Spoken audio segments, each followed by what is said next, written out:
Hello, everybody, and welcome to December 3rd Trips and Traps. Andy Serling, joined as usual by Richard Migliore. There's some good races to look at today, some subtle kind of trips, things to look for, and hopefully some of these trips are better than the trip I had getting here. I don't think that'll be very hard. We're going to look at a couple turf races. Horses probably won't come back until the spring, but not bad to look at them anyway and talk about them. But we want to start out by talking about a dirt race on Thursday, the 26th. This was a day I felt that there was a bias towards the inside. It didn't just help horses towards the inside with speed, it also hurt horses towards the outside. And I thought the fourth race was a good example of this. Not only do you have the winner wiring on the inside, the 4 Bavian has some trouble. The 6 Dr. Edgar has some trouble and is wide, and the horse who's really wide is the 8 Tom's Gift. And I believe all these horses were compromised in different ways, but particularly the 8 Tom's Gift, who in my opinion, along with the 6, was way against the racetrack.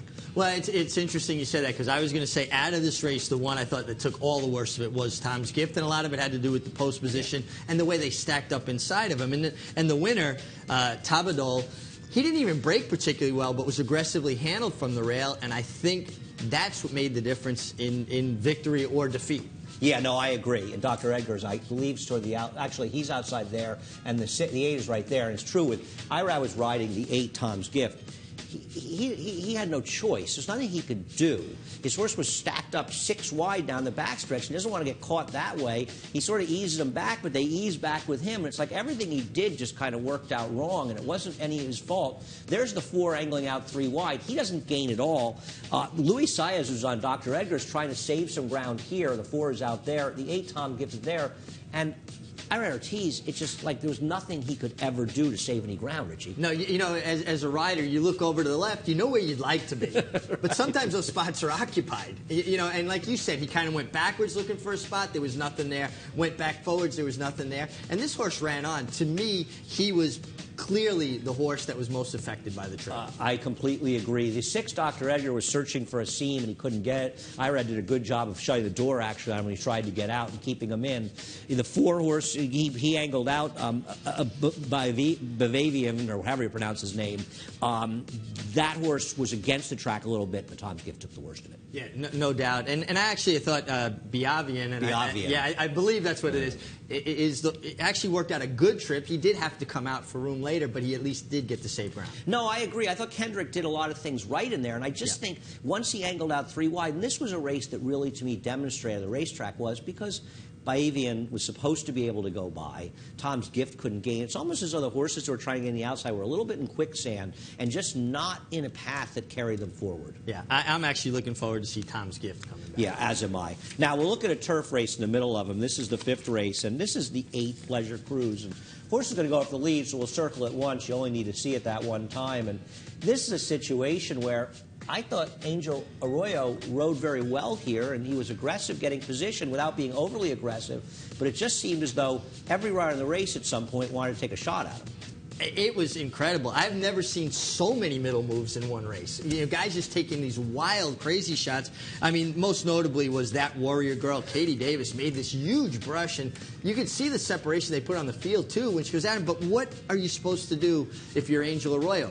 Let them go at that point? You're kind of committed. I totally agree. He did a good job of getting out of the way of the 1 who was going early. The 3 who was on kind of a mission. That horse actually ends up finishing well back in the pack in here. Okay, but I mean, actually finishes 5th, doesn't run that badly, but that horse is aggressive. I don't think that Angel did anything wrong. I think he's getting his position going forward. And at this point, he's sort of settling down. It feels like he might be in a good spot. But Katie Davis says, no, I'm going to make a big middle move. And it really is a big middle move. And, you know, this is what we talk about, young riders, somewhat inexperienced, being aware of where you are and what horses are capable of doing. There's really no way that you can honestly believe this horse can continue that run for that long a period of time. No, and, you know, in fairness, the horse got outside in the clear, maybe, ran a little on her. But at this point, it's like can't even control the horse, and there's Pleasure Cruise. Angel's got to be thinking, what is going on here? Well, and look at the separation they put on quickly, because and it was you know, obvious that they accelerated at that point. And you know, in hindsight, you'd love to be able to say, well, He should have let her go, but you're into the second turn. You're inside the 3/8 pole. That's the time to be going forward. I thought the runner-up, Just Enough Laughter, got a terrific ride and trip under Israel Rodriguez coming out here, and he got ran down late by a horse that came from out of the clouds, which honestly, the race set up for a horse to pick up the pieces. And the winner came from last, so actually a great ride by Irad to save ground from post 12 and get it done. Even the 3 horse who dueled with the 8 early and dropped well back comes back on at that point, and that also exaggerates how much they ran off from the field there. Pleasure Cruise was just unlucky. Very unlucky. And you know, I know when you're in front like that, you're honestly saying to yourself, why? What are you doing? Leave me alone. We got a little ways to go yet. Yeah, that was just one of those things, and it just was some bad luck in the case of Pleasure Cruise, a horse who probably should have won the race. We'll take a look at the Fall Highway, race number 8 on November 26th at this point, and this was a race where Pulling G's gets hurt at the start here, and I think he's a little tough to handle for Manny Franco down the backstretch because he wants to save ground afterwards. He stumbles, he gets bounced around after that. Salutos Amigos, Richie, this horse is out wide the whole way. Both of these horses were compromised by the racetrack, the 3 by the trip, too. Yeah, and no doubt. Pulling G's got bounced around at the break, cost him any position. Salutos Amigos, you could see Irad Ortiz looking over to his left, wanting to get in. And I don't know that this horse was really comfortable, like running into the kickback and him trying to get inside. He just never really had an opportunity. And then Pulling G's comes out 3 wide, and he keeps him from any possible situation. There's Pulling G's braking slowly, and you didn't even really see him get bumped. Salutos Amigos out there in the yellow. And it just feels as though both of these horses were compromised once again by how the racetrack was playing and their trips, Richie. No doubt their trips. And you got to look at the winner and go, wow, you know what? He got an aggressive ride, and that aggression from Kendrick Carmouche paid off because the track was playing in his favor. He took advantage of his horse's speed, and that's going to compromise other guys' trips because they all get bunched up in behind him looking to go forward when there's not enough space for everybody to be inside when the track's an inside track. That's a very, very good point, and that's part of the problem. And the ones holding the position, Palace, a very good job on Palace by Cornelio to stay inside, take advantage of the inside. La Verdad, she's not going to win with that trip, but maybe she's had a tough campaign. This is a tough spot. But once again, you know, Saludos Amigos out in the 4 path. Pulling G's in the 3 path. He's going to angle out towards the 4 path, actually, and even wider. And they're all the way back there on the outside. And once again, they're trying to close against a loose leader that wins the race. Palace makes that big run on the inside. You can see that good inside. And they're spinning their wheels a little on the outside, Rich. Yeah, not only are you losing ground, it looks like you're spinning your wheels out there. And Palace, he's going to rally towards the inside, so he did the best he could with the position he had and almost gets there. But the 2 outside horses you want. My question to you is, though, who do you like better out of this race, Pulling G's or Salutos Amigos, considering the 2 trips? I like Pulling G's for 2 reasons. He had the trouble at the start, and he wasn't quite as wide, but he was wide. And I also think, and I have a lot of respect for Saludos Amigos, but I'm wondering if he might have peaked a little bit, and he's not as good as he was sometimes last year, though I want to see him get a fair trip. Whereas Pulling G's seems to be a horse that's improving for John Sheriffs. I'd love to see him take a shot. He'd bring him out to California probably in one of the stakes out there. Yeah, and I think that's probably what will happen. And Pulling G's actually 7/8 might even be a little bit better for him, and I think he'll get some opportunity to do that out in California. I agree with you. I think Salutos Amigos might be a little bit on this side of it, and Pulling G's might be on the upside. That's the way I feel. I'm looking forward to Pulling G's. You'll probably have to pay attention to Santa Anita. Look for that horse in stakes. Those races are open, and Pulling G's is a chance to move into some higher company out west. Race number 9 on the turf on Friday the 27th. This was a situation. I was a little tough on Aaron Grider. In retrospect, I think Aaron was caught between a rock and a hard place on the 10, Cliffs of Dover. Well, when you got an outside draw going a mile on the turf, you have 2 options. Either go forward and either try to make the lead or make someone else go on, and then you can separate the field a little bit, or take back and get covered up. And I know Aaron's instructions were to get back, get in behind horses to settle this horse down, a horse with a light mouth that wants to do too much early. And you can see he just never, ever has an opportunity to find a spot. And now you get into that turn, a horse with a light mouth flips his head a little, he doesn't corner very well. This underscores the fact, Andy, these are not cars. They're horses, and it can be difficult to handle. That's a very, very good, this is a good situation to use that phrase. And also, in reality, not great instructions, to be honest with you. You got post 10. It's like yes, it would be wonderful if from post 10 with a very short run of the first turn, if you could get covered up in a perfect trip. But you know what? It's not going to happen from post 10. He'd have been better off being aggressive, creating a little separation. Maybe he sits outside the 2, and he sits outside that one too wide, and the horse doesn't get his rank because they've gone a little bit quicker early. And I think there's every reason to believe in that case he would have won. Now, that's in retrospect. But you've got post 10 with a short run of the first turn, telling the rider, get covered up and get a spot. Well, good luck to you. Yeah, no doubt, and I'm sure it's because the horse has shown a propensity to be a little bit too keen at times. So you're thinking the thinking is to put something in front of you so the horse will settle down more.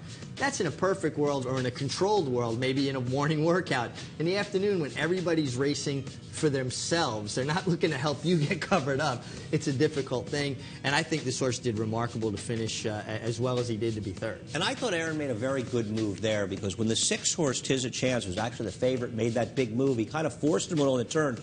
Aaron didn't go rushing up there at that point. He actually eased in a little bit and saved some ground and cut the corner a little bit at that point, and that probably actually helped him get third in this spot. If he had forced it from there, he probably would have been a best fourth in here. And it was just a bad draw from the start, and obviously the way he was handled early hurt his chances, but instructions probably made that hard. Yeah, and I think at first blush when you watch this race, it's easy to go, wow, what's he doing? But then if you kind of factor in everything else that was going on, instructions, the horse not being easy to handle, I think he did the best he could with the circumstances, or the hand dealt him. Maybe that's the best way to put it. I agree. In retrospect, though, it's one of the reasons that we talk about horses getting their position going forward. And it's not always the riders. Once again, sometimes they get instructions that tell them to do that.